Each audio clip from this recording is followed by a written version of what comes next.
Dor de ouvido é um problema recorrente nessa época do ano, né? Mas é possível prevenção. A prevenção que vale muito, evita dor de cabeça.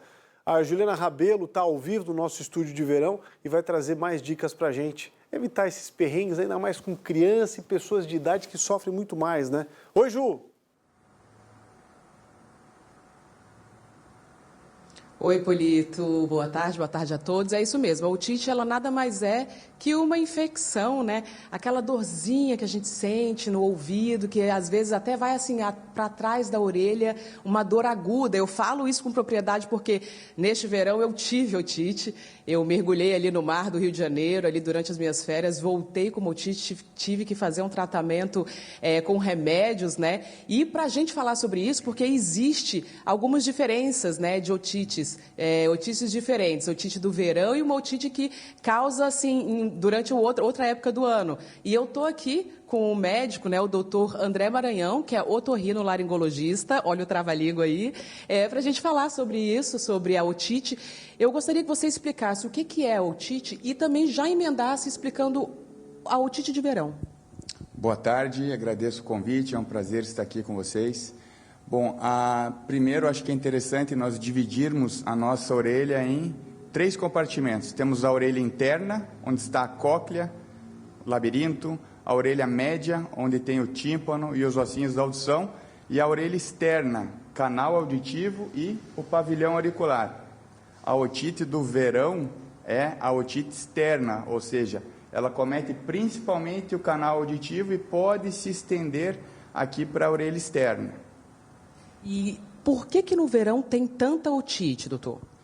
Sem dúvida, devido à exposição à água, né? Banhos de piscina, banhos de mar, acaba ficando um pouco de umidade represada no ouvido e isso associado à manipulação excessiva do ouvido, seja com cotonetes ou introdução de outros objetos no ouvido, isso meio que tira a defesa do ouvido e ele fica suscetível, fica vulnerável a ter infecções.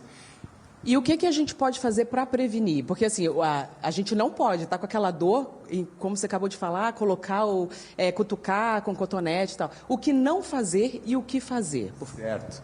Então, temos que entender o seguinte conceito, o nosso ouvido é autolimpante. Eu recebo muito essa pergunta, doutor, como é que limpa o ouvido? Não há necessidade de se limpar o ouvido. Se você quiser usar aqui externamente uma toalhinha fina, seca, e uma dica interessante, até onde o dedo alcança, diz que Deus foi sábio, fez os nossos dedos num diâmetro que ele não entra onde não pode. Então, só até onde o dedo alcança, uma limpeza externa já é mais do que suficiente. Então, a não introdução de cotonete, não precisa limpar com sabonete essa região, tem uma oleosidade natural que ela é muito bem-vinda, ela é protetiva. E a cera também, ela é um antibiótico natural, ela é uma proteção natural do nosso ouvido. Então, ela não deve ser removida, não deve ser introduzido nada no ouvido. Dessa forma, não manipulando o ouvido, é uma excelente forma de se evitar otites. E essa otite externa, ela é facilmente identificável, porque é aquela que quando você encosta no ouvido, manipula, aperta um pouquinho, já tem dor. Diferente da otite média, que é até mais comum no inverno, como você comentou, que ela não dói a manipulação aqui do ouvido. Entendi. Então, assim, quando a gente está sentindo, em que momento, sentindo uma dor no ouvido, a gente precisa procurar um médico, doutor? Porque às vezes é uma água que entrou, você tirando a água resolve, mas se ela perdurar, daí procura um médico? Exatamente. Se é uma dor que persiste, né, e a otite, normalmente o canal auditivo fica mais inchado, então um abafamento da audição, procure um especialista que é o otorrinolaringologista, que ele certamente vai saber te orientar. Ótimo, muito obrigada, doutor. Obrigada pela entrevista.